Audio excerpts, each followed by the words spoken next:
নতুন একটি ওপেনিংয়ে এসে দারুণভাবে ধরা দিয়েছিলেন অভিনেত্রী অপু বিশ্বাস। তবে বাংলাদেশে সকলের কাছে যে প্রশ্ন ঘোরাঘুরি হচ্ছে সেটা হলো ইকরার এমন রহস্যময় মৃত্যু, সেটা যেন মেনে নিতে পারছে না গোটা বাংলাদেশি।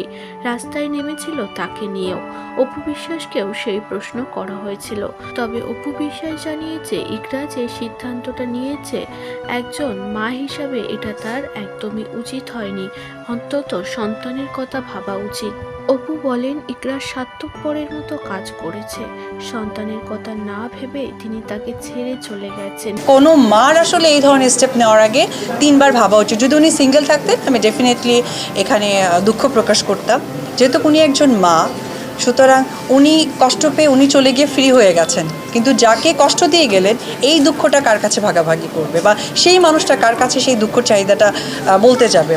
তো আমি একটি কথাই বলতে চাই যে আসলে নিজের সুখের থেকে যখন কারো দায়িত্ব আমার কাছে চলে আসে তার সুখটা ইম্পর্টেন্ট।